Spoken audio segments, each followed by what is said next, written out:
ये बड़ी ही दिलचस्प इंटरेस्टिंग न्यूज़ है कि जी अमेरिकन ने ये कहा है कि इंडियन लीडरशिप है उसको हम ये कह रहे हैं कि वो अमेरिकन लेड पैक्स सिलिका को ज्वाइन करे। Pax Silica is a US led strategic initiative to build a secure, prosperous, and innovation driven silicon supply chain. Today, I am pleased to announce that India will be invited to join this group of nations as a full member next month. आपने बिल्कुल ठीक कहा।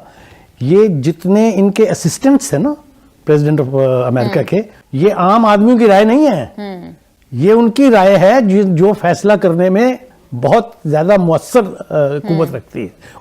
तो ये ऐसा नहीं कि किसी अखबार की रिपोर्ट है या किसी बंदे ने कह दिया है। नो, अमेरिका के नए एम्बेसडर भारत आए हैं। उन्होंने आते ही लगता ये है कि अमेरिका और भारत की जो पार्टनरशिप है उसके ऊपर काफी गहरा काम करना शुरू कर दिया। Real friends can disagree, but always resolve their differences in the end. The United States and India are bound not just by shared interest, but by a relationship anchored at the highest levels.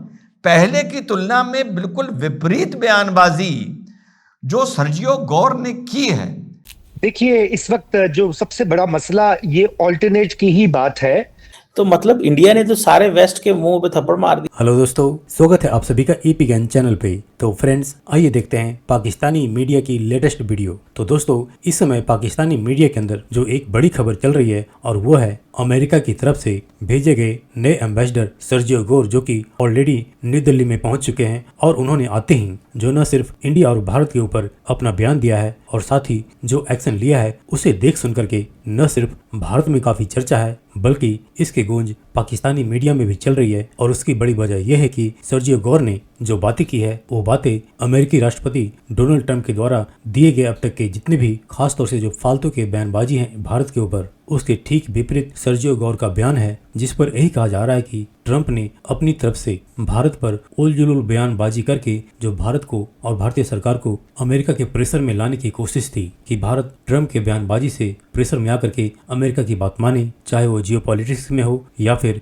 Economics में हो, यानी India और America के बीच में जो trade deal की बातचीत चल रही है उसमें। लेकिन क्योंकि भारत ने बिल्कुल शांत रह करके पेशेंस के साथ ट्रंप को अमेरिका को हैंडल किया है और अमेरिका की बात नहीं माना, इसलिए मजबूरन अमेरिका को भारत के प्रति अपना जो नजरिया है या स्ट्रेटेजी है उसको चेंज करनी पड़ रही है।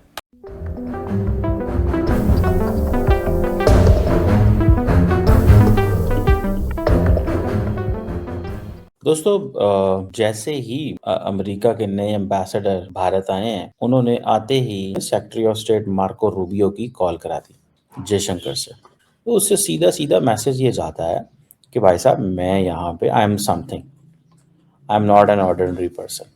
दूसरी चीज़ ये है कि इंडिया और अमेरिका के जो ताल्लुकात हैं उसमें अमेरिकन डू फील के चाइनीज़ भी काफ़ी हद तक एंटर हो चुके हैं और इंडियन समझते हैं कि हमें we can't trust anymore the United States, so we need to have new partners. बहरहाल अब क्या बात हो रही है? अब देखिए, जो US secretary of state Marco Rubio ने बात की है, वो जो रीड आउट आया है अमेरिकन रीड आउट, उसमें पहली बात तो यह है कि जी हम इंडो पैसिफिक की बात करते हैं। दूसरी बात यह है कि एडवांस स्टेज पे जो न्यूक्लियर एनर्जी है वो देखना है। अच्छा, ये चीज़ इम्पॉर्टेंट है कि ये अमेरिका और इंडिया जो है उसका सिविल न्यूक्लियर कोऑपरेशन तो बहुत पुराना चल रहा है, लेकिन ये चीज़ कहना कि advancement of nuclear energy for transforming India's bill, ये भी एक इम्पॉर्टेंट डिस्कशन है। और सिविल न्यूक्लियर कोऑपरेशन और कंपनीज, अमेरिकन कंपनीज ज़्यादा इंडिया आएंगे। अब सवाल ये पैदा होता है कि and then the most important thing is कि वो इसमें ये भी कह रहे हैं कि हमने क्रिटिकल जो मिनरल सप्लाई चेन है उसको भी देखना है। अच्छा, ये सवाल बड़ा इम्पॉर्टेंट था क्योंकि अगर इंडिया जो है उसको आप कर जाते, पैक्स सिलिका में ना लेके आते, तो फिर इंडिया आपका कैसा पार्टनर होता?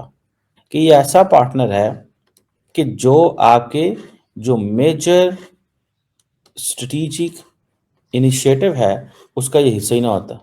तो उन्होंने क्या किया, उन्होंने कहा जी ठीक है, सो इनको इंगेज किया गया दोबारा। बेसिकली अमेरिकन को गुस्सा है। अमेरिकन, जैसे मैंने आपको पहले कहा ना कि अमेरिकन चाहते थे कि इंडिया हमारा एलाय बने, जैसे ही यूरोप एलाय है। इंडिया कहता है जी मेरी जो पॉलिसी है उसमें हम अलायंस नहीं बनाते, हमने किसी के लिए मरना नहीं है।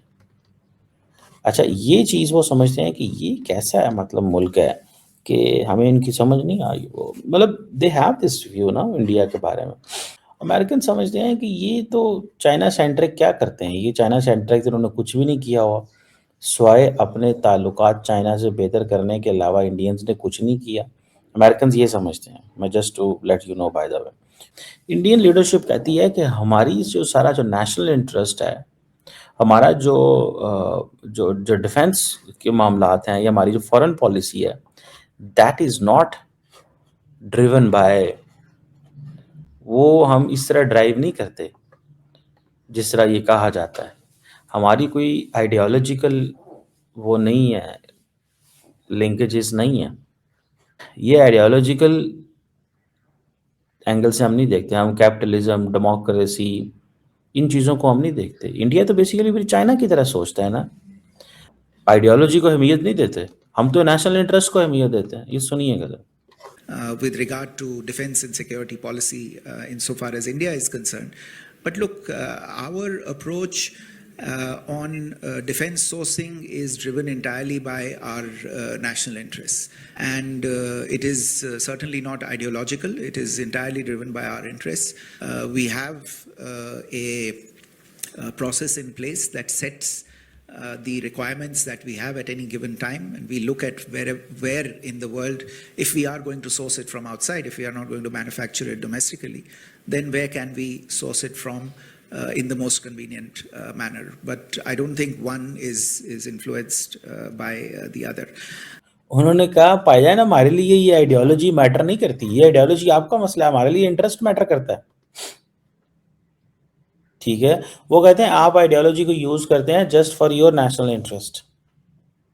तो मतलब ठीक है, आप करें, हम आपको मना थोड़ी करेंगे। वो ये कह रहे हैं। ये बड़ी इंटरेस्टिंग सिचुएशन है।